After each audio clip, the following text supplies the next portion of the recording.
Iniciando aqui o episódio 12 do VangCast, o podcast da Livraria Vanguarda, onde a gente fala sobre livros e o quanto o livro já está nas nossas vidas. Então, eu queria falar dos nossos patrocinadores, que é o Parque Una, Idealiza Cidades, Mude, que o mundo muda, e também da Secopel, o nosso novo apoiador, ajudando a construir negócios eficientes há mais de 30 anos. Também queria dizer para as pessoas se inscreverem no canal e compartilhar esse episódio, né? Mandar aqueles shorts, os curtinhos, para quem a gente sabe que vai fazer diferença na vida, e assim a gente vai ampliando o hábito de leitura nas pessoas. E eu sou a Beth, da Livraria Vanguarda. E eu sou o Laerto, da Livraria Vanguarda. Daniel Finkler, escritor aqui, lançando Sob o Mar Derramado aqui pela Vanguarda. Eu sou o Nauro Júnior, escritor, fotógrafo e mais um monte de coisa, fusqueiro. Vou contar agora. Sejam bem-vindos, é um Obrigado. prazer recebê-los. A gente está muito feliz aí com a participação de vocês. E hoje a gente tem até o mate aqui, ó, conosco, né? A gente vai contar um pouquinho sobre esse... Como é que a gente chama isso, então? Essa é uma cuia bem trabalhada já, né? Mas é um chimarrão gaúcho aí, bagual. Isso aí. Opa. Aí, de Ramon. Já fiz bagunça aqui, mas Não tudo foi proposital, bem. né? Não foi pra lançar o livro. Não foi. Desculpa aí. Não foi. Santo, É pra né? dar sorte. Vamos lá. Ok, então o Daniel Finkler nasceu na cidade de Carazinho, no Rio Grande do Sul, mas morou também por 15 anos em Pelotas. Há bastante tempo. Atua como músico, publicitário e escritor. A sua carreira na música começou cedo, o que lhe rendeu discos lançados, centenas de shows e turnê no exterior. Para o universo da publicidade, trouxe a visão e a experiência artística da carreira musical. E na escrita, enquanto observador, sempre interessado nos mais diversos assuntos. O músico e publicitário apaixonado por livros expõe em suas obras suas ideias e pensamentos, com um olhar atento e sensível, influenciado por suas vivências pessoais e profissionais. Ele também, recentemente, lançou o livro Sob o Mar Derramado, Crônicas de um Chimarrão Urbano, que convida o leitor para desacelerar e embarcar em 21 histórias surpreendentes através da força das palavras. E a gente vai querer saber mais sobre isso. Legal. E o Nauro Júnior, nosso querido Nauro, fez sua estreia na literatura em 2009 com o livro reportagem A Noite que Não Acabou, em parceria com o jornalista Eduardo Cecconi. Em 2012, lançou seu primeiro livro solo, o romance Náufrago de um Mar Doce, pela Satolep Press. No ano seguinte, foi a vez da fotografia, com Pelotas em imagens. Por sinal, está todo mundo pedindo esse livro. E, na sequência, alçou voo na poesia com Andanças Imaginárias, ilustrado pela filha Sofia Maza. Em 2015, novamente, a fotografia com o livro Laranjal em Imagens, também pela Satolep.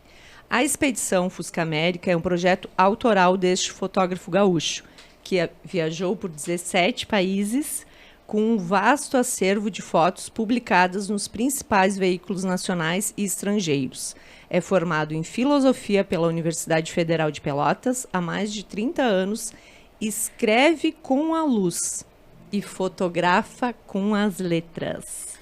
Nauro Júnior também vai contar para a gente sobre A Vida Cabe em um Fusca, né, que é o seu último lançamento, um livro incrível aí.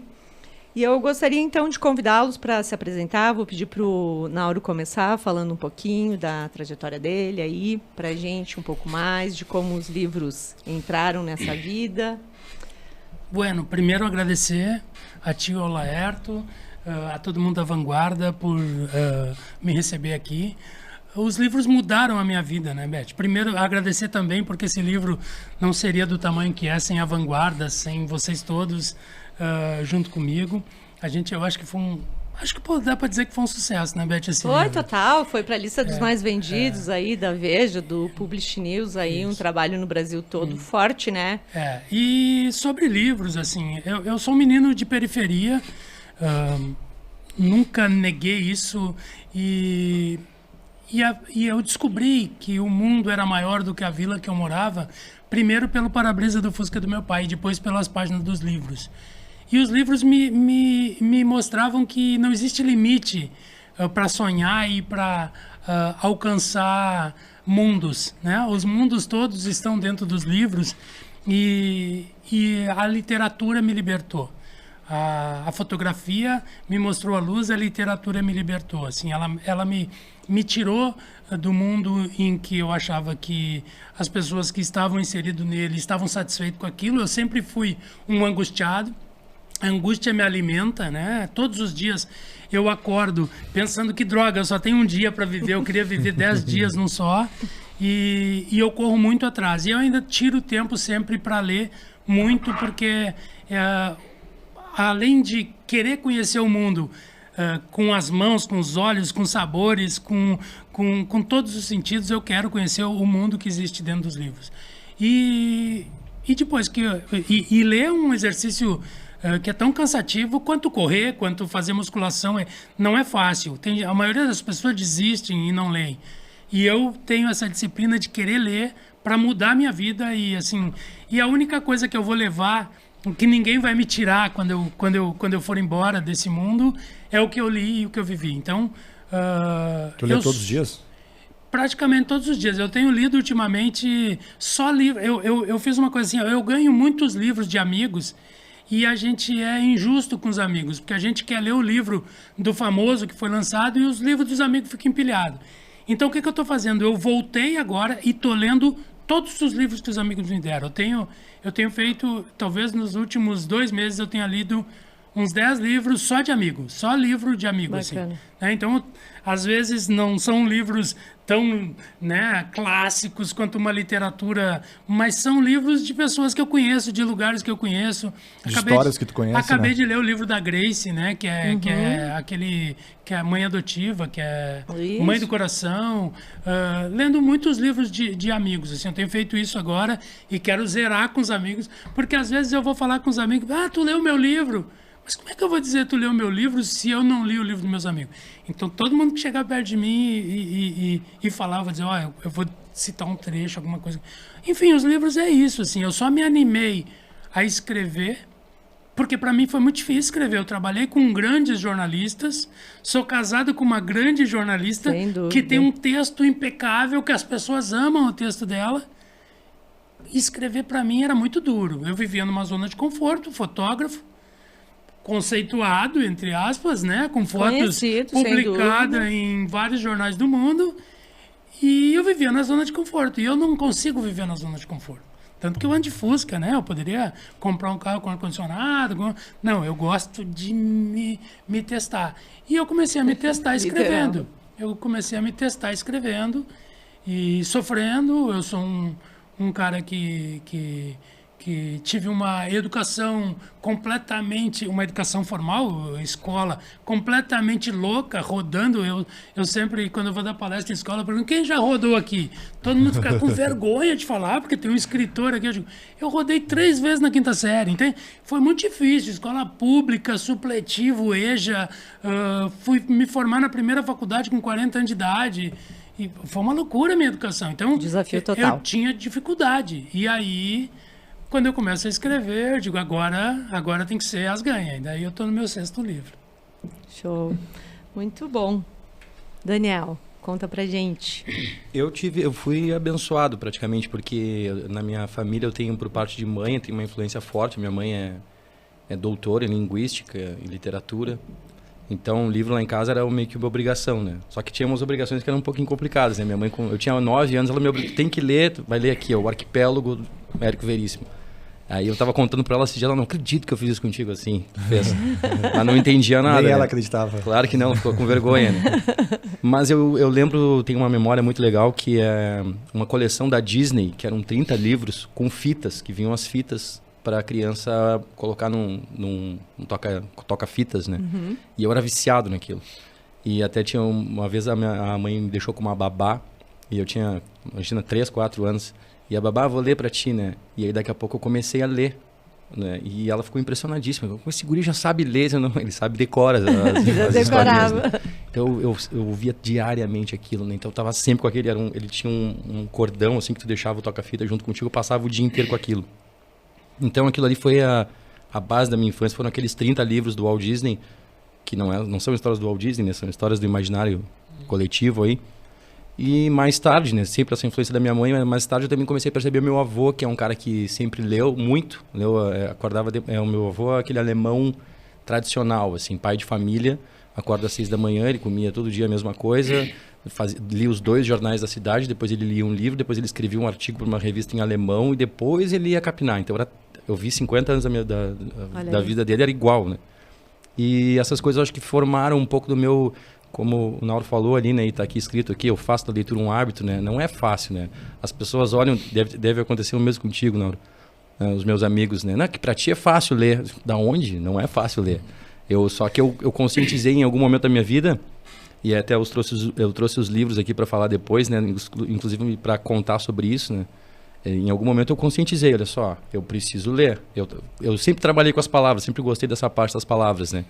Mas se eu não ler, eu não vou deixar minha mente afiada, né? Eu preciso dessa mente afiada para conseguir resolver os problemas da vida cotidiana, que eram profissionais e acadêmicos também, né? Então eu sempre... Então a tua primeira busca pela leitura foi para isso? Foi para isso. Eu lembro até anterior ao livro que eu trouxe aqui para dizer que foi o marco da minha vida, né? Foi um do Luiz Fernando Veríssimo, Luiz Fernando Veríssimo, desculpa, que era o Clube do Picadinho, que ele faz uma analogia com o Clube do Suicídio, não sei se vocês conhecem o Clube do Suicídio, que é o que originou o Médico e o Monstro lá. Eu me esqueço o nome do autor, né? Agora não vou me lembrar o nome do autor. Esse é um problema que eu tenho, né? Eu gosto dos livros, gosto dos discos, das músicas, não sei quem fez. Mas não chega a ser um problema, assim. Stevenson, acho que é Stevenson. Um livro do século XVII, XVIII aí. E aí o Luiz Fernando Veríssimo fez o Clube do Picadinho, e eu lembro que estava nas férias na casa das minhas tias, assim, né? E aí eu lembro de pensar se eu preciso ler mais na minha vida. Eu tinha 12, 13 anos. Aí eu peguei aquele livro e fiquei assim, eu ia pra rede e remava. Era muito bom o livro, né?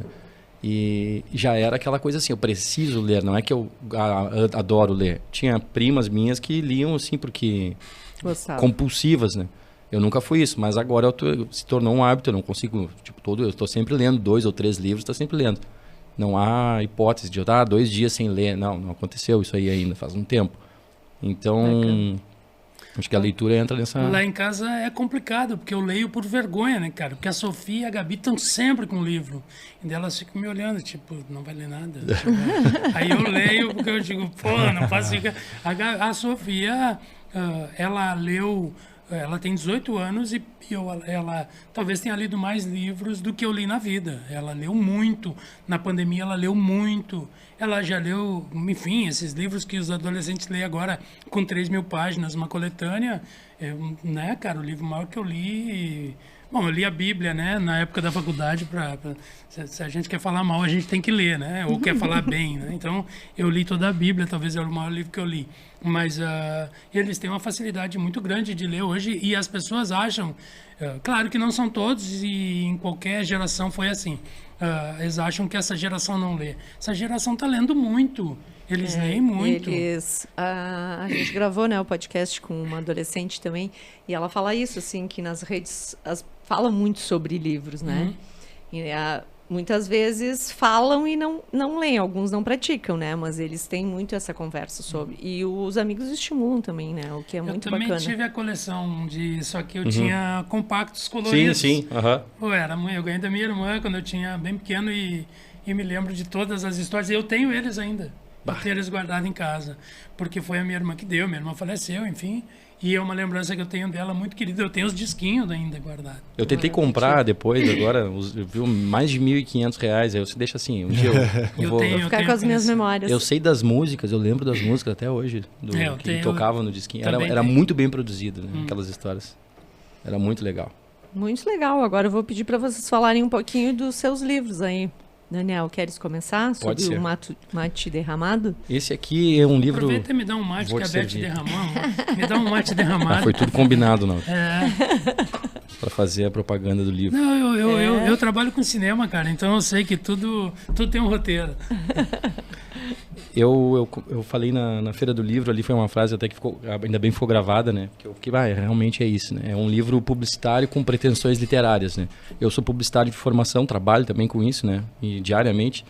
E o publicitário tem tem algo bom nessa profissão. Todas as profissões têm coisas boas e ruins, né? Mas de manhã eu estou escrevendo sobre como matar cupins, e de tarde estou escrevendo sobre a roupa do bebê que está bem protegida e tal. Então fica circulando de lugar para lugar, né? Mas na publicidade tem um tipo de abordagem teórica que se faz bastante, que é entender o trabalho que aquele produto ou aquele serviço está fazendo para as pessoas, né? A gente chama lá não tem como escapar do inglês, né? Na publicidade nem no marketing.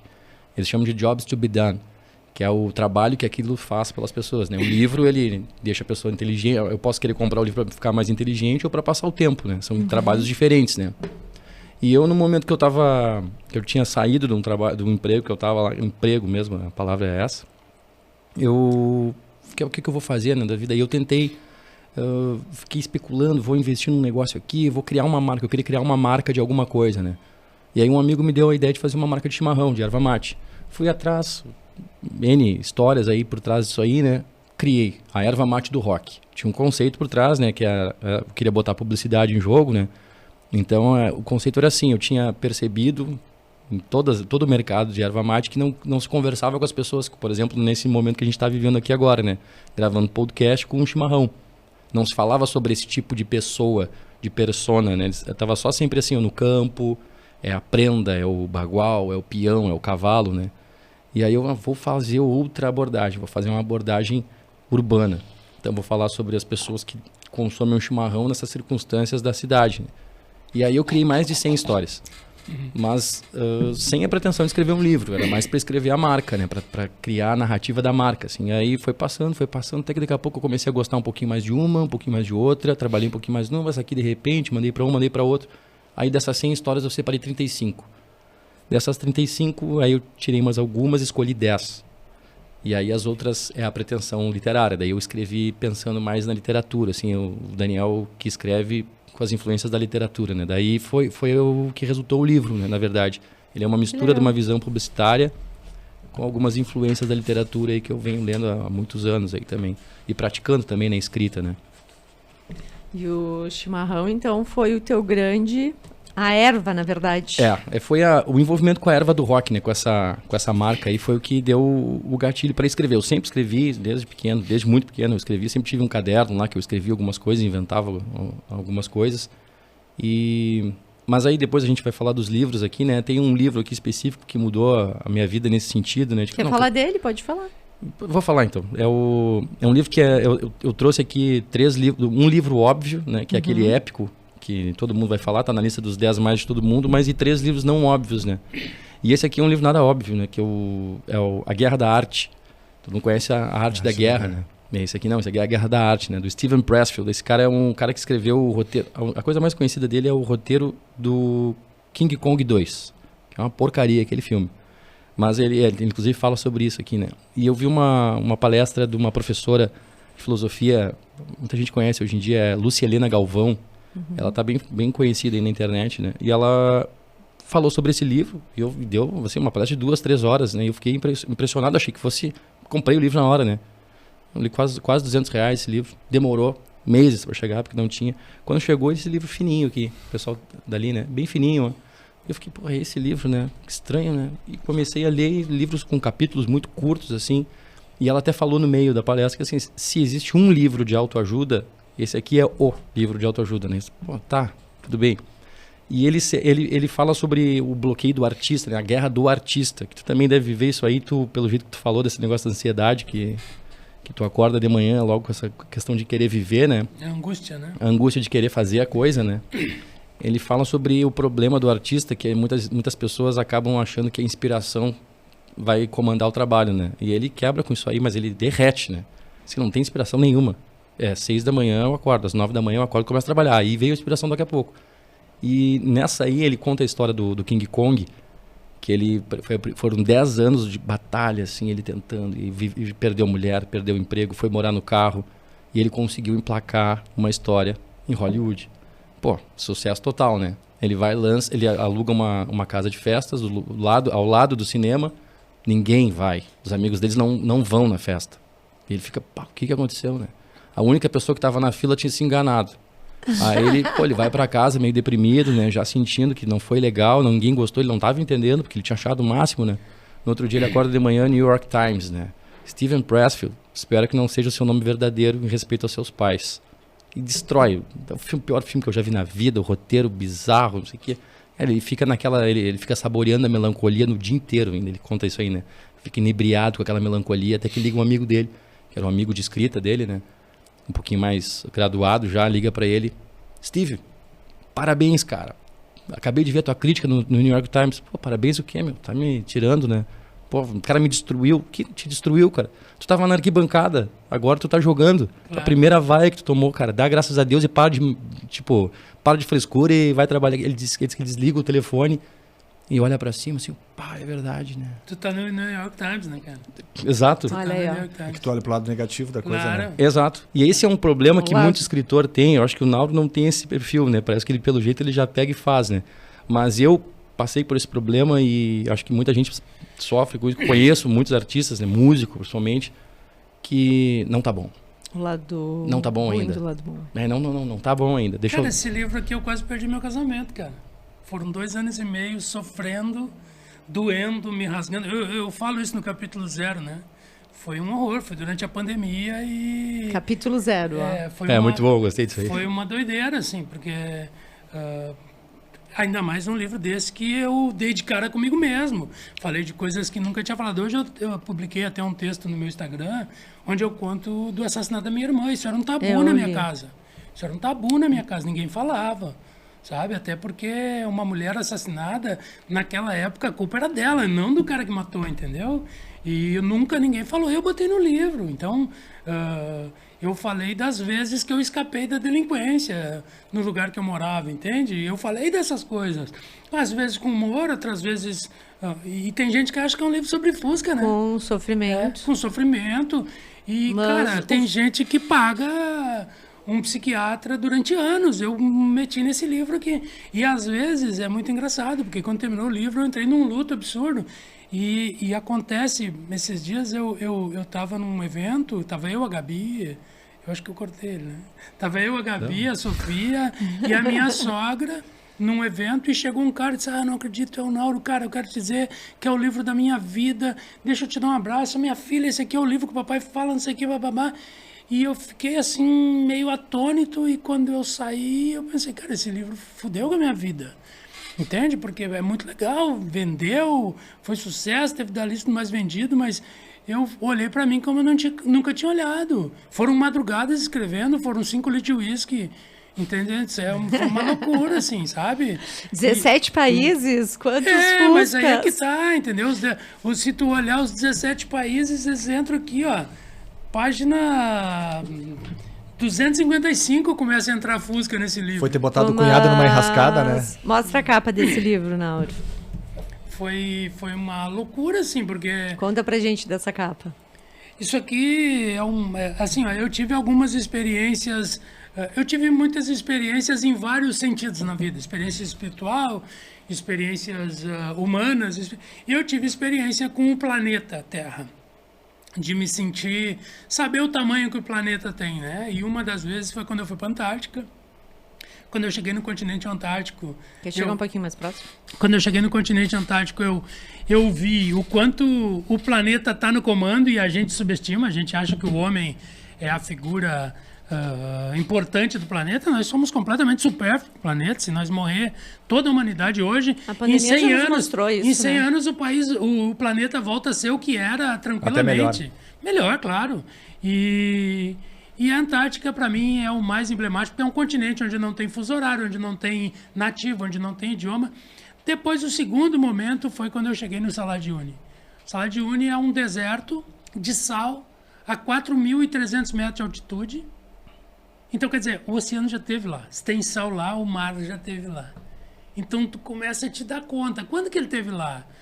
Para o planeta, é muito pouco. Ele esteve ali a semana passada. Para nós, foi há milhões de anos. E ele vai voltar lá. Então, quer dizer, essa relação com o planeta, e foi quando eu andei de Fusca no Salar de Uyuni, né? Que foi assim, só para vocês terem uma ideia, quando o Apolo 11 chegou na Lua, eles olharam para a Terra e viram uma mancha branca no meio do planeta, eles acharam que era neve, e era o Salar de Uyuni. Uma das poucas coisas que dava para ver do espaço. Nossa. Era o Salar de Uyuni. E eu tive lá dentro, e a sensação que a gente tem quando está andando de carro lá dentro, a sensação é como se tu estivesse andando de carro no meio das nuvens. Porque ele tem uma lâmina de água naquele deserto branco que reflete as nuvens, e quando tu está andando, tudo se emenda, não existe horizonte. Então, é a coisa mais louca que eu já senti.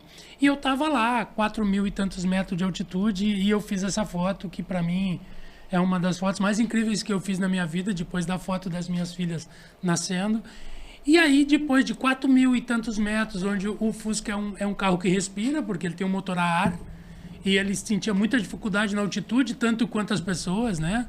E aí a gente desce e entra no meio da selva amazônica. E aí é a minha terceira experiência com o planeta, assim. Eu tô andando, o carro não passa de 30 por hora, porque não tem oxigênio. Um carro a combustão, ele vive de fogo, ar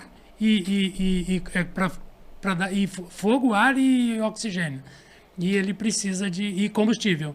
E ele não tinha oxigênio, então ele não funcionava. E quando ele entra na selva amazônica, ele funciona plenamente, porque ele tem tudo. Ele tem combustível, ele tem oxigênio em abundância, e ele tem tudo o que precisava ali. E aí, a minha outra experiência com o planeta é dentro da selva amazônica.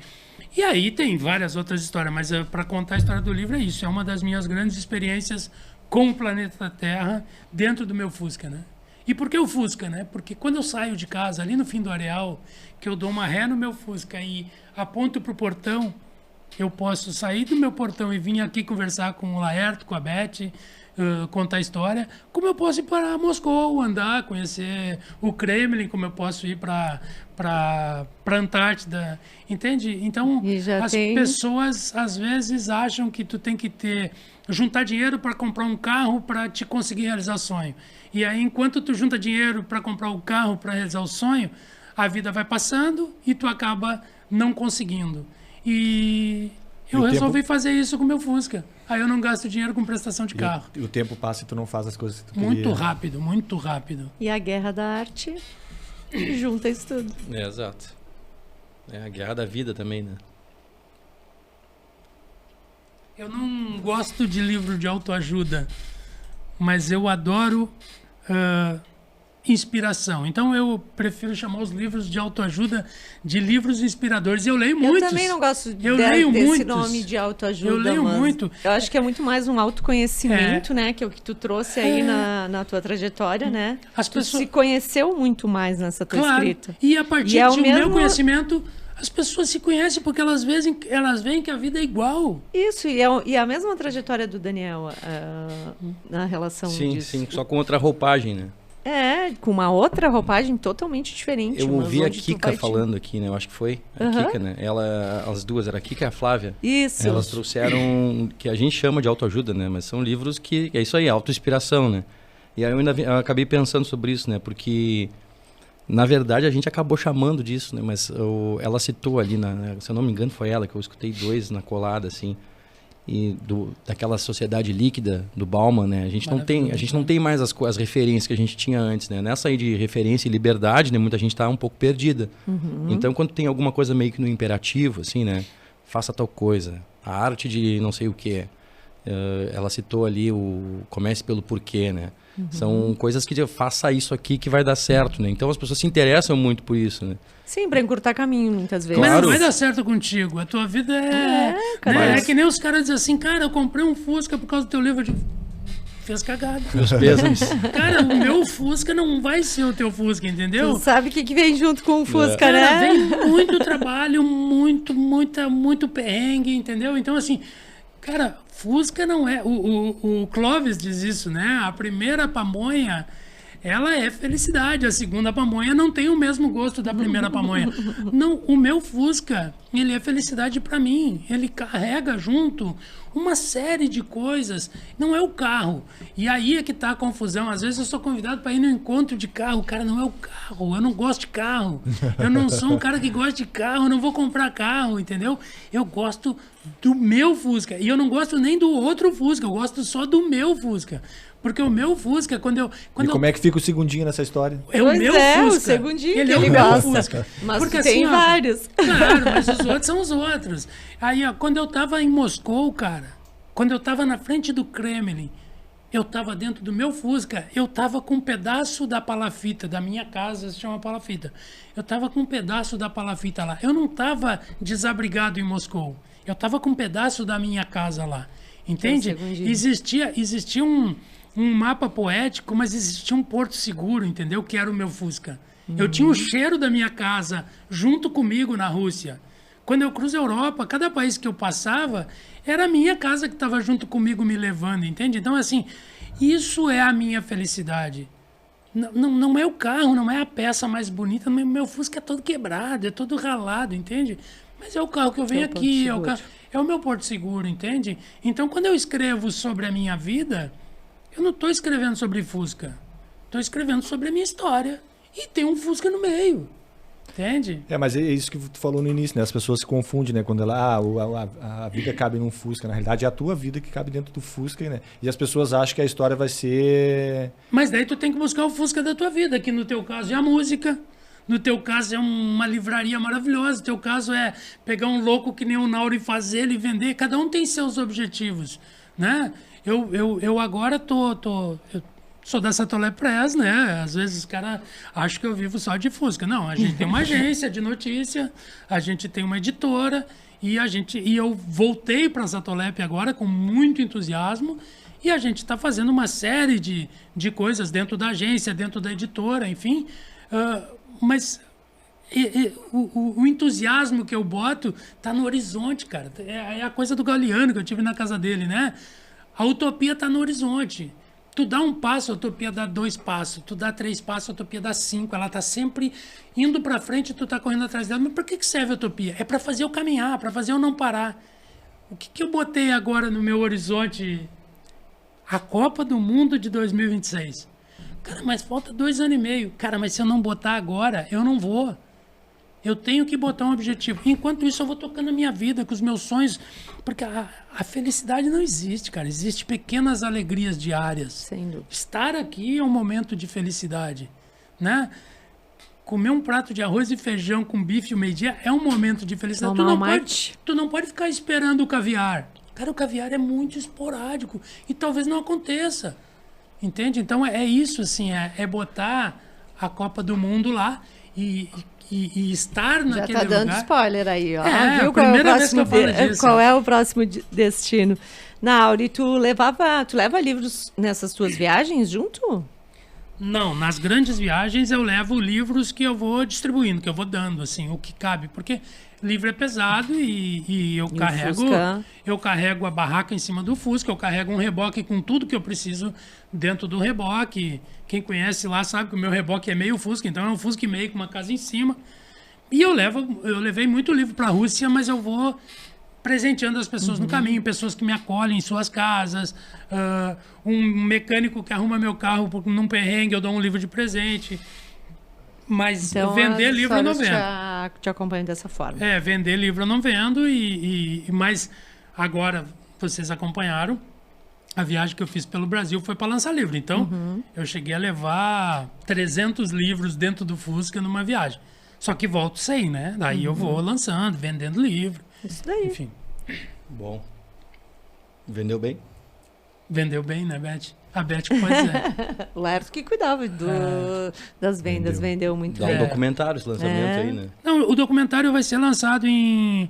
Eu queria fazer um documentário sobre o lançamento, tipo aquele documentário que... como é que é? Tem um documentário maravilhoso. É que ele sorteou um Fusca, né? Sim, eu fiquei sabendo. Tem um documentário que é... Para as pessoas que compravam minimalismo. Tem um documentário no Netflix muito bom que eu queria pegar um roteiro parecido e fazer o lançamento do meu livro. sobre o lançamento do meu livro, mas a gente está montando o documentário da Expedição Fusca América, 17 países em um Fusca. E ele vai ser lançado dia 22 de junho. Exatamente, já tem data, exatamente um ano depois do sorteio do Fusca. Uhum. A gente vai lançar o documentário dia 22 de junho. Ele já está montado, cara, ele tá lindo, lindo, lindo, lindo. Assim, a gente tem que botar em 1h30, 500 horas de imagem. Então é muito difícil. É muito material, tudo feito de uma maneira profissional, enfim. Daniel... E, cara, eu odeio música, cara. Eu odeio músico, porque eu tenho muita inveja de músico, cara. Eu sou de uma família onde todo mundo toca e eu nunca aprendi a tocar. E eu acho maravilhoso quem toca. E tanto que eu me meti a escrever poesia. Tem algumas músicas, tem algumas letras de música e tudo, mas, cara, eu nunca consegui tocar. E eu sempre digo que o impossível não existe. Para mim existe a música. Eu não nasci com esse talento. É um hábito também, Eu né? acho maravilhoso quem Que nem toca. aqui, né? E é maravilhoso estar do teu lado aqui, porque eu admiro todos os músicos. É incrível mesmo. Daniel, o que tu trouxe mais aí pra gente das suas dicas literárias? Eu tinha pensado numa ordem aqui, agora eu já não vou lembrar da ordem. Mas esse aqui é um livro super simples, né? Que é do Luiz Fernando Veríssimo. A minha câmera é aquela ali, né? Uhum. Esse livro é super simples mesmo, mas ele é... E é um dos motivos que eu escrevi esse aqui, né? Eu dei de presente para minha mãe, não lembro qual foi o ano. Comprei na Vanguarda. Uhum. Se bobear, tem aqui. Esse aqui também eu comprei na Vanguarda. Tá aqui legal, o selinho. Tá aqui o selinho. Ganhei, na verdade, mas foi comprado na Vanguarda. E aí eu dei para minha mãe.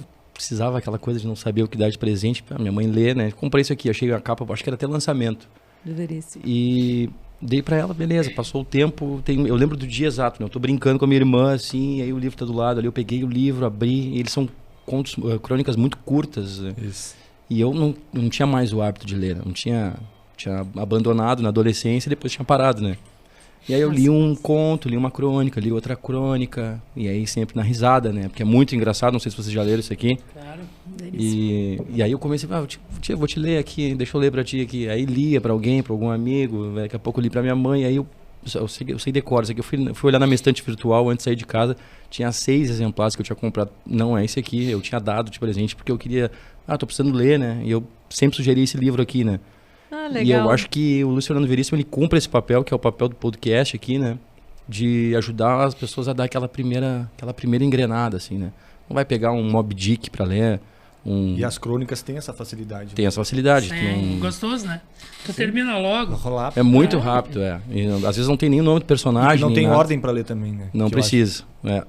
E eu até escrevi alguma coisa sobre isso em relação ao meu livro, que também tinha essa pretensão, porque eu tinha certeza assim, que os meus familiares, os meus amigos vão ler. E a maioria deles tem essa dificuldade aí, né? Eu não leio muito. Bom, vou escrever um livro para eles. E aí tá aqui, ao invés de dar os do Luiz Fernando, agora eu tô dando o meu, né? Claro. E claro, é uma influência que acabou sendo muito forte para mim na escrita, o modo dele escrever. Eu já tive todos os livros dele, agora não tenho mais, né? Acabei dando. E sem querer, não tem o que fazer, né? Isso foi uma influência que eu... Mas tu cita alguma coisa no teu livro do Veríssimo, não? Eu tenho alguma referência velada ali, mas eu não cito, não. Mas tem alguma referência velada. Isso aí, se tu ama alguém, velho, quando tu for ler o livro de outra pessoa, vai identificar. vai estar. Assim, ó, o Náufrago, que é o meu livro de 2012, cara, ele anda assim, ó, ele tem base em 3 livros. O Velho Mar, o Relato de um Náufrago, do Gabriel Garcia Marques, e o José Lins do Rego, o Riacho Doce. Então, assim, se tu andar pelo livro... Porque eu tenho um desafio nos meus livros, que é não botar adjetivo. Isso é Hemingway. Hemingway dizia, não coloca adjetivo no teu texto que ele vai ficar triste, pobre e ruim. Então, eu tenho uma dificuldade, assim, porque a gente fala o tempo todo com adjetivo. Então, tu não botar adjetivo no texto é muito mais difícil, porque se tu disser, aquela mulher é linda, acabou. Se tu disser assim... Eu estava na beira da praia, sentado numa cadeira, tomando uma água de coco. Quando eu olhei para o lado, uma brisa levantou os olhos dela. Ela caminhava como quem desfilava. E tu começa a descrever essa mulher, é muito mais difícil que dizer, aquela mulher é bonita, entende? Então, é difícil para quem escreve. Agora, para quem está lendo, é onde tu faz todo delicioso, claro. Então, assim, isso que ele falou do livro dele ter o Luiz Fernando Veríssimo... Se tu é um leitor do Luiz Fernando Veríssimo e tu vai aqui... Entre linhas, né? Tá ali, vai achar. E é que nem aqui, tá cheio de partes de música e são frases perdidas, assim, do Belchior, muito Belchior, porque o Belchior tá na minha vida. Tu vai ver uns pedaços de Raul Seixas, tu vai ver... A música presente. Ele tá ali, e fora outras referências, né, aí tu vai ver Carpinejar, que eu convivi com ele pra caramba, tu vai ver, cara, várias coisas, porque eu me lembro, aquele dia eu falei lá até, no dia da Academia Pelotense de Letra, que em 97 eu fui fazer uma entrevista com o Fetter, sobre um livro que ele estava lançando, e quando eu cheguei lá, a mesa dele era um muquiço, assim. Eu digo, como é que esse cara se acha? Cara, hoje quando eu escrevo é uma bagunça, velho, porque tu vai pegando referência, e tu escuta a música, e tudo que acontece... Eu me lembro do Chile, quando eu estava escrevendo Dom Frutos, que eu ia para casa do Chile, e o Chile ficava me contando as histórias do livro. Uhum. E daí a Marlene me dizia, ele não escreveu isso ainda, ele está te contando, quando sair ele vai escrever. Porque a gente conta para as pessoas para confirmar com a gente que aquilo que... Claro, e daí tu escreve, entende? Então, a gente se torna um chato quando está escrevendo um livro. Eu acabo fazendo um diário, assim, eu tenho um diário, de manhã eu escrevo. Tu te identifica com isso, Daniel, que o Nauro está falando, não? Ou tu não, tem outra linha? Eu tenho outra pegada, Me dá a garrafa térmica. Eu tenho eu, antes de escrever, antes de finalizar esse livro aí, eu fiz um projeto que, na verdade, eu fiz, que era assim, eu tinha que escrever 100 textos em 100 dias, né? Aí eu vi que era, eu acabei fazendo um diário, né? Essas coisas aí, dessas ideias para escrever, eu acabava escrevendo ali de forma incipiente e depois eu voltava, né, e trabalhava em cima. Mas eu procuro assim, ó, é só o computador, tudo limpinho, tem que estar tudo limpinho. Então, tu é um cara muito disciplinado, é isso? Talvez, do meu avô era assim, exatamente assim. E o chimarrão, né? Se não tem chimarrão, esses dias aconteceu uma vez, né? Uma vez. Eu abri o congelador e não tinha erva, né? Olha aí, ó, outro segredo que ele tá contando, aí, né? Conta aí. Do congelador, não, guardar a erva nossa gaúcha aqui, a verdinha, ela tem que ser guardada no congelador para preservar o sabor, né? Uhum. Diferente da uruguaia. Aqui em Pelotas o pessoal consome bastante a uruguaia, né? Essa aí não tem problema, né? Mas é congelador e geladeira sempre, né? Mas eu fui levantar um dia, acho que era domingo, e era muito cedo, assim, eu abri o congelador ali, não tinha erva. Eu já tinha arrumado tudo para começar a escrever e aí não tinha erva, e aí parecia que não tinha condições, não conseguia. É um pouco de toque, é um pouco de método, acaba te tornando refém dessas coisas, né? Mas o mate é diário. Não, o mate não consigo, tipo, tem que estar ali. Não, a coisa não anda, mas não tem. Mas a partir desse teu livro, tu vê que as pessoas se identificam com o chimarrão? Teve algumas histórias aqui, uma específica que é de um casal que eles estão discutindo ter filhos ou não ter filhos, né?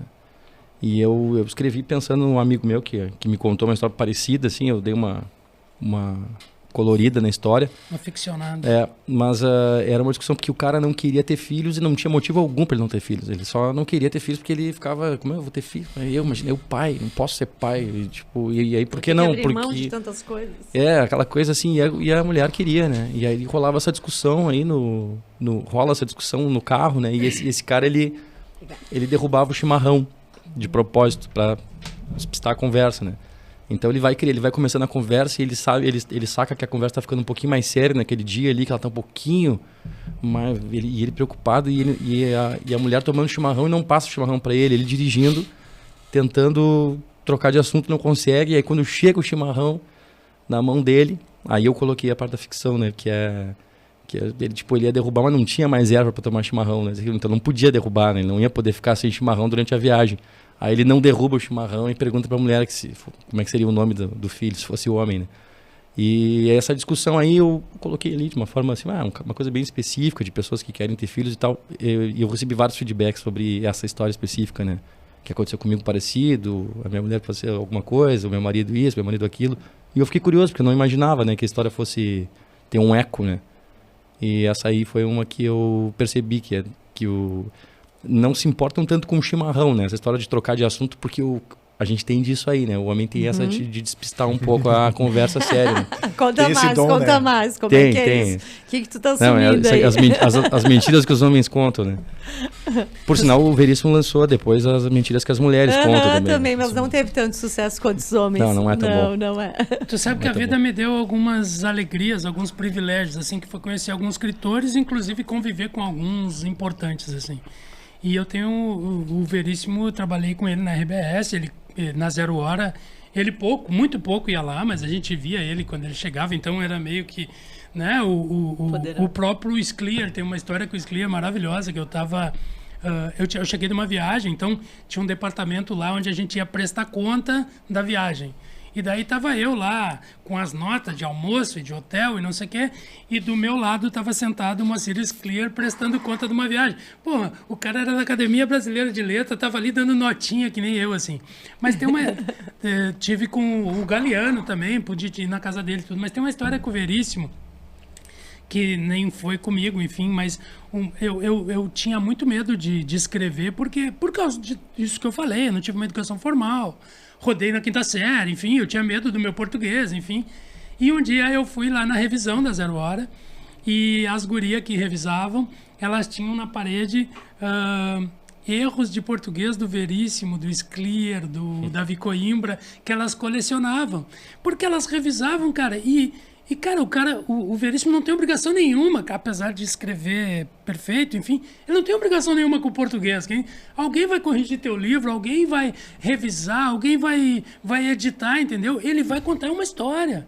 E aí eu pensei, porra, como é que... Se esses caras erram, quem sou eu para me achar que eu não posso escrever? Porque, entendi, era muito legal tu ver, assim, as coleçãozinhas das gurias com os errinhos de português do Luiz Bacana, Fernando né? Veríssimo, cara. Nossa. Pô. E aí tu imagina tu dizer assim, esse erro aqui de português ele teve. Eu corrigi o erro do Luiz Fernando. Então era muito legal, e as gurias... E tinha isso lá embaixo, meio de... Porque a revisão ficava lá no subsolo, junto com... E a gente ia lá porque o laboratório de fotografia também era do lado. Então, a gente passava ali... Descobria as entrelinhas.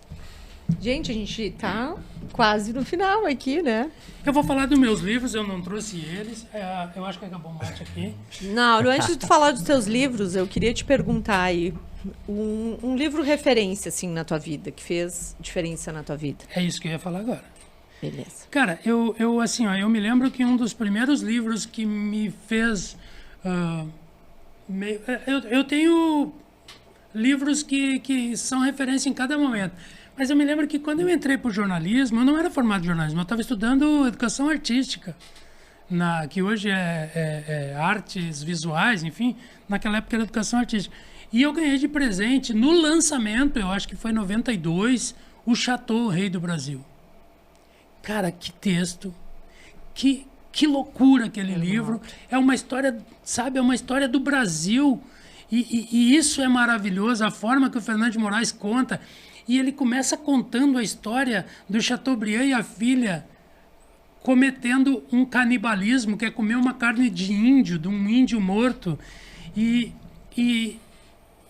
assim, ó, quando tu lê o primeiro capítulo, que é curtinho, deve ser umas 4, 5 páginas naquele ritual deles comendo carne humana e tudo, tu te pergunta, o que é isso, cara? Que loucura é essa? E daí tu começa a ler o livro, e o Chateaubriand foi um monstro. Os marinhos são amador perto do que ele foi, da empresa de comunicação que ele teve. Naquela época, ele fundou a televisão no Brasil, o rádio, os jornais, ele era um monstro. Eu me lembro desse livro, foi um dos primeiros que eu vendi. E é um livro que me mexia. Um livrão, assim. Ele tinha uma capa prata. Isso. Uma sobrecapa prata e ele era vermelho.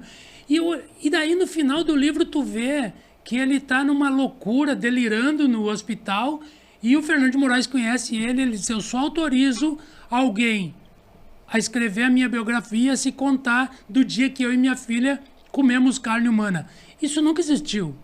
Mas o Fernando de Moraes conta a história que ele contou aos delírios para ele no hospital. Então, assim, tu pode tudo num livro, entende? Os teus delírios cabem na tua biografia. Então, foi um livro que mexeu muito comigo e me fez ver que, cara, o jornalismo, ele ainda é, nesse mundo de internet, nesse mundo de influenciadores digitais, nesse mundo de fake news, ele ainda é uma profissão que cura, que salva e que mata, dependendo da ética de cada jornalista.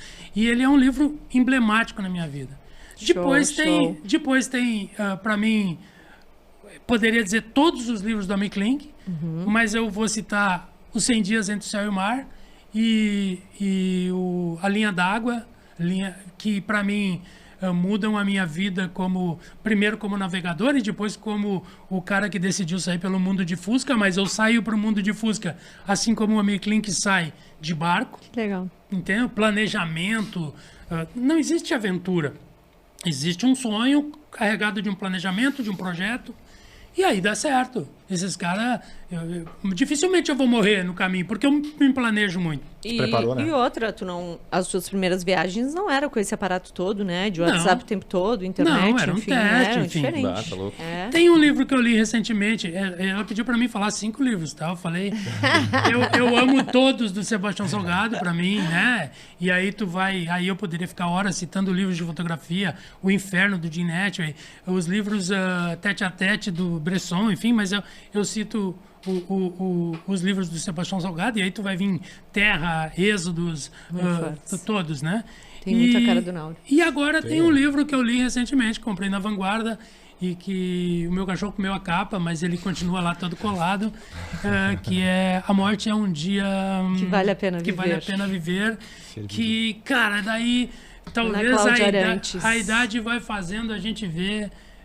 a idade, a vida e a Antártida e o Salar de Uyuni e a Amazônia vai vendo que, cara, a vida não é nada, cara, sabe? 11 anos de Alzheimer do meu pai faz eu ver que a minha vida está aqui dentro. E talvez eu dure mais alguns anos depois que eu morrer porque ficou aqui. Mas com o tempo acabou, cara. Daqui 100 anos ninguém vai lembrar de mim. É um livro que todo mundo tem que ler, né? Não? Cara, é muito incrível. A Morte assim. é um dia que vale a pena viver de novo. Foi Vindo à citado. tona. E Já leu? Não li.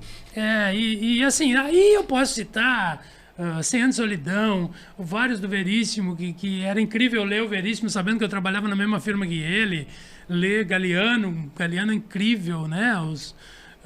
Enfim, mas eu acho que eu peguei assim, o meu primeiro Chateau, não é o meu primeiro foi 100 Anos de Solidão. Você tá Até dizendo hoje eu não que te entendi. marcou muito, Até hoje eu não entendi o 100 Anos de Solidão, eu já li 3, 4 vezes e ainda não sei quem é o Arcádio Buendia, porque são tantos, né? Depois vem Chateau, daí vem a Miclin, que muda um pouco a minha vida e depois vem... Porque até hoje as pessoas me perguntam, como é que tu arruma dinheiro para viajar? E daí eu me lembro que quando eu tinha 20 anos, eu perguntei para a Miclin, como é que tu arruma dinheiro para viajar? E eu, um guri, ele já é um cara que tinha cruzado o oceano remando um barco. Ele disse, eu tive que atravessar o Oceano Atlântico remando um barco, sem vela, sem motor, para as pessoas acreditarem que valia a pena investir em mim. E a Expedição Fusca América foi isso, né? Show. Eu comecei... E só a expedição vai dar um outro Vangcast, a gente vai trazer a Gabi aqui, né? Que essa história vai longa, A Gabi maravilhosa. precisa vir. Aí a gente vai falar da expedição. Falar dela, né? Também. Ela é uma mulher incrível. Maravilhosa. Escreve, produz, acredita no sonho dos outros. Isso aí. A nossa editora é um sonho da Gabi e já tem 11 livros publicados, né? E de todos pessoas. muito fortes, assim, né? São livros que têm uma presença bacana. Muito legal, Nauro Júnior. E agora, Daniel. Prazer. Conta Esse pra cara gente, aqui. assim, quais são os livros que impactaram a tua vida. Já falaste de alguns eu aí, falei 2 né? já, né? Mas o Don Quixote eu acho que é um divisor de águas completamente, porque eu não tinha lido um épico ainda, né? E eu tive que ir entendendo ele aos poucos. Quando eu li o Don Quixote, eu comecei a escrever, de verdade, né? Antes eu só praticava exercícios de escrita literária e tal, né? Mas a partir da leitura do Don Quixote, eu acabei me dedicando de fato. É um livro que eu demorei um tempo para entender ele de verdade, né? Porque para mim era uma história de um cara, um velhinho que se tornou louco e um cara meio ignorante que se tornou dono de uma ilha lá, né? Que é o Sancho Panza, né? Mas eu vi uma crítica do Mário Vargas Llosa, eu acho que foi. E aí eu acabei voltando, né? Ao Don Quixote. E ele diz que o Don Quixote foi um livro em que o personagem tomou conta do Cervantes e azar Cervantes, eu quero ser assim, ó.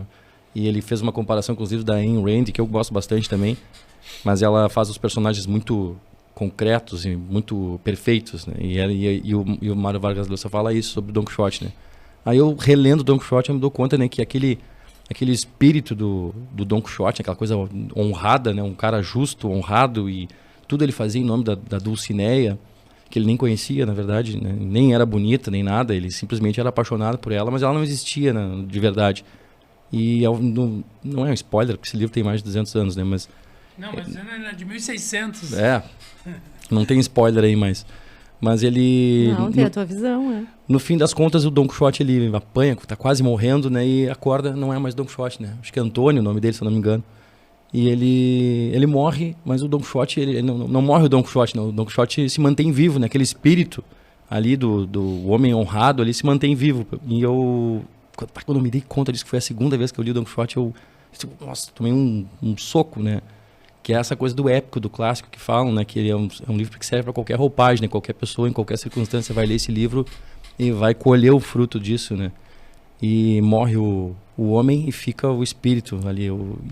Aquilo ali, isso também me motivou, sem nenhuma pretensão, tá? Assim, ó, não quero, não é nenhum comparativo, né? Mas eu tentei colocar isso em algumas crônicas, assim, de certa forma, falar Foi inspirador, na verdade. Sim. Mas, claro, de certa forma eu queria assim, cara, isso aqui tinha que ser. Tem um conto aqui que eu escrevi que é uma carta de um pai para um filho que lá em Porto Alegre pelo menos tem aqui, não sei como funciona nos colégios, né? Mas quando eles botam a criança no pré ali, na primeira série, né, os pais escrevem uma carta e aí aquela carta vai para uma cápsula, eles enterram a cápsula e colocam com uma semente ali. E aí aos 15, 16 anos, quando a criança vai sair do colégio, eles retiram a carta, né? Então os pais são levados a escrever essas cartas. E esse momento para os pais é muito importante, né? Porque por mais que seja só uma carta, vou escrever uma carta, não, é uma carta para o teu filho ler daqui a 10 anos. Como é que vai ser isso? E aí eu tive contato com muitas pessoas que escreveram essa carta, né? E eu fiquei impressionado, pô, que impacto é esse? Eu nunca tinha me dado conta, né? Como seria importante isso. Aí eu simulei uma carta, né? Fiz uma carta para um filho fictício. Toda vez que eu vou ler a carta, eu leio, eu já li, eu não aguentava mais esse livro, né? Eu tive que ler, depois de achar que está pronto, eu tive que ler mais 9 vezes o livro inteiro, naquele vai e vem com a editora, né? E eu não aguentava mais, né? Quando chegava nesse livro, nessa crônica, eu chorava sempre. Mesma coisa. Até a última vez, não pode ser real, tem alguma coisa estranha, né? E eu me dei conta que eu fiz tentei colocar essa coisa tipo mais eterna, assim, né? Que independe de circunstâncias, né? Porque as pessoas têm circunstâncias diferentes aí, né? Um viaja, o outro não viaja. O outro fica em casa, um gosta de futebol, o outro não gosta. O outro é pobre, o outro é rico, né? Mas tem histórias que são eternas, né? A do Don Quixote, para mim, é uma história dessas, né? Épica.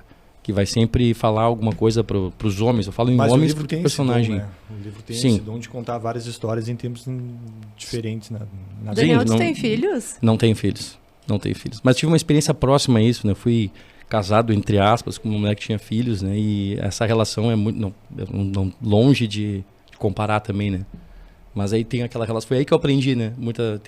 Tinha muitas pessoas com filhos, assim, eu disse, como é que essa história da carta aí, que eles iam escrever a tal da carta, né? Eu acompanhei Eu vou te contar uma coisa da bem carta. Achei rapidinho, muito... assim, quando a Sofia entrou na escola aos 4 anos, eu escrevi uma carta para ela que chama Minha Borboleta Ganhou o Mundo. E eu publiquei no livro, tá? Ela abre o Andanças Imaginárias, que é o meu livro de poesia, tá essa carta para Sofia, Minha Borboleta Ganhou o Mundo. E esse livro eu escrevi com ela, ela fez as ilustrações, e ela nunca leu a carta. E agora ela se formou no terceirão e eu rasguei a página onde estava a carta e disse, um dia eu escrevi isso para ti. Hoje tu realmente está ganhando o mundo. E botei no envelope e a professora entregou para ela. Disse que ela chorava copiosamente quando ela leu a carta 14 ou 15 anos depois que eu escrevi a carta. E do Don Quixote... É a mesma coisa. É uma mágica. E do Don Quixote tem uma história... Eu sempre tive o adesivo do Don Quixote Sancho Panza colado no meu Fusca. E foi incrível, porque... É parecido, né? Meu Fusca é o Rocinante. Exato. E um dia... Não, Laerto, a gente conecta. Eu quando digo eu que a cheguei gente na é a Espanha, mágica da conexão. Quando eu cheguei na Espanha de Fusca com aquele adesivo... Imagina. E cheguei na frente da estátua do Don Quixote, cara, foi incrível, Mas era só para complementar o que eu estava falando. E o que eu falei Era só antes... para conectar a conexão. A gente não morre, a gente continua vivendo depois que morre porque a gente escreve o livro. Pô, vai ser 1.600, cara. 1.600. Esse livro é doido. Né? Ele tá vivo. Tá vivo, Esse sem não dúvida. morre jamais, né? E foi Por isso que não vai morrer nunca. comprado à Vanguarda, né? Olha aí, ó, boa. o nosso selinho. E o mais legal, Feliz. o jeito que eu recebi esse livro foi um amigo meu de Pelotas aqui, né? Como eu estava namorando uma menina. E eu não conhecia a namorada dele, né? O meu amigão, meu irmão, né? E às vezes a gente falava no telefone e ele tava com ela lá, né? E daqui a pouco a gente começou a conhecer a guria pela internet. 3, 4 meses eles namorando, eu não conhecia ela ainda. Quando eu vim pra cá, eu fui conhecer ela, ela tinha um presente pra mim. Eu nem conhecia a menina, né? Aí embrulhado assim, né? Eu uma caixa de bombom, será, né? Não é bombom, né? E ela, não é bombom, braba, assim, né? Não é bombom. Eu abri o livro do Don Quixote, não é porque tu tem que ler esse livro, porque se eu falar pra tu ler, tu não vai ler. Eu tive que te dar. Pô, Aí eu, show. tá bom, né? Eu levei uns 2 anos pra começar a ler o livro, porque você tá aqui, tu fica assim, né? Não dá pra ler, não vou ler sábado, né? Então, quando eu comecei a ler... Não vou ler sábado, gostei dessa. Mas, Sábado vou tocar isso, música. Não, isso aqui tu lê num sábado, mas esse aqui não dá, né? mas o Mas vendedor tu falou que tu leu 2 vezes, né? Sim. Ou mais. Li 2 vezes. A segunda foi mais forte. Clássico tem que ser 2 vezes. No mínimo, Clássico. E o vendedor não sabe o que tem por trás de uma história que ele está vendendo, né? Exato. Tão rica que é uma história, né? Que o vendedor está ali, às vezes, simplesmente fazendo uma venda e olha a riqueza A que profundidade. Não, e depois, disso. né? O resultado que vai ter depois, né? Dependendo do livro, muda a vida da pessoa, né? Totalmente. A minha com certeza mudou, né? Com certeza mudou. Isso aqui foi um livro, eu lembro dos momentos que eu li e ria, né? Ria e chorava, porque ele consegue fazer isso, né? Tu tá ali, não, 5 minutos profundo. depois, tá chorando, né? Porque não era... Uma coisa que era engraçada vira emocionante. Nunca é triste, né? É sempre emocionante ali, né? E pra mim isso foi um livro afetivamente, inclusive. Show. A gente tá quase finalizando. Tu queres falar do teu outro livro que tu Esse outro trouxe? aqui eu quero falar... bate-bola. Eu quero falar do e outro, a gente sim. tem que fazer o bate-bola, Porque, na verdade, já é o meu... Eu tô fazendo o meu segundo... Produzindo meu segundo livro, né? Que ele tá iniciando com... Só vira pra cá pra gente ver. Esse livro aqui, tá? Na verdade, ele inicia, né, o meu projeto novo. Que o nome do livro é Futebol, uma filosofia de guerra. É uma viagem aí, né? Não vou explicar muito bem agora porque ele está em fase incipiente, né? Mas eu comprei esse livro aqui por uma sugestão de um amigo. Eu gosto muito de futebol, sempre gostei muito de futebol. E esse aqui é um jornalista inglês que a Pirâmide Invertida, a história tática do futebol. Ele é um livro de um jornalista inglês que começa a explicar sobre uma perspectiva do jornalismo, mas ele pega as referências da época lá, né? Por exemplo, em 1974, a Holanda, na Copa de 74. Laranja mecânica. A laranja mecânica, só que eles relacionam culturalmente aquele acontecimento dentro do futebol e com a sociedade lá que o futebol estava inserido, né? Futebol total. Exato. Aí ele acaba saindo com uma conclusão aqui que o futebol ele representa a cultura no qual ele está inserido, né? Então, mais do que é mais capilarizado aqui no Brasil do que o futebol, né? A gente até pode pensar na música, mas a música... Né? Carnaval não é tanto quanto futebol, Não, né? futebol... Não. Então, tu vai assim, vamos analisar a cultura nacional? Vamos. Pô, a coisa mais aguda que a gente tem aqui é o futebol, né? E esse cara aqui, ele traz uma visão sobre esse esporte aí que não é tão... que a gente está acostumado... Lá em Porto Alegre a gente tem... Aqui, graças a Deus, Pelotas não tem isso. Que é eu não vou falar os nomes das rádios, né? Mas é um bombardeio de dupla Grenal e isso vai acontecer, que não sei o que, e nunca é nada. Não existe notícia, não existe nada. Tipo, é um nada mais nada e um cara falando uma bobagem e botando a vida de um jogador lá, fica um dia inteiro falando. Futebol é a coisa mais fútil que existe. Pois é, aí tu Mas fica pensando. Maravilhoso. Aí tu fica pensando É assim, paixão, pô, né? futebol é uma Adrenalina. coisa de idiota. Aí eu li esse livro aqui e só um pouquinho, esse cara, primeiro que o cara escreve muito, segundo que ele vai com respeito no futebol, futebol inglês dos anos 1800, e ele faz uma relação sempre com a atividade cultural da época, né? E depois que eu saio dessa leitura aqui, e eu já estava escrevendo esse meu projeto, né? Eu dei uma mudada ali, né?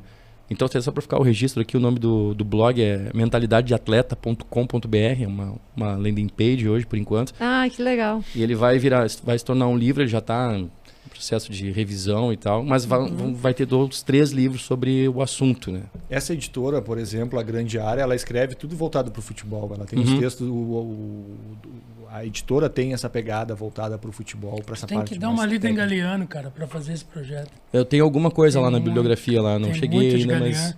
Galeano era isso. Galeano é tipo, como eu posso amar tanto algo tão idiota? Eu não consigo viver sem, entende?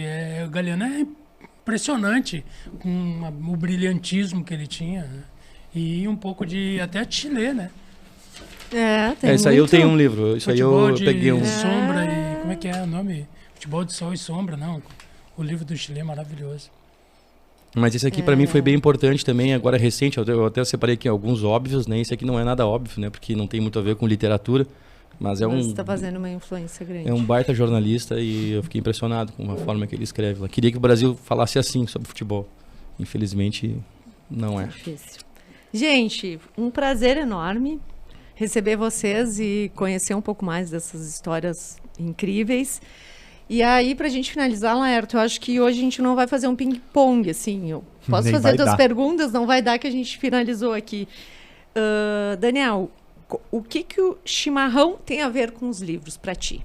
Tudo. Em poucas palavras. Tudo. O chimarrão, ele reduz a tua velocidade, ou ele te introduz num modo contemplativo da vida, que é uma porta de entrada para o livro, né? Sem esse modo contemplativo aí para se entregar para a leitura, porque cada um tem um modo de escrever, né? Tu não pode exigir do escritor que escreva como tu queres, né? Tu tem que te entregar para o que o cara está escrevendo, né? encontrar E ele. o futebol, e o chimarrão, acho que ele te ajuda nesse momento aí. E tem aquela também a particularidade de tu ler tomando chimarrão, Claro. né? Então, traz Sim. pra esse lado, né? É a cena perfeita, assim, né? E o chimarrão, eu penso assim, tá? O chimarrão, tu precisa aquecer a água, tu precisa fazer o mate, tu precisa ajeitar ali um montinho. Então, já é diferente do café que tu bota ali, liga e toma, né?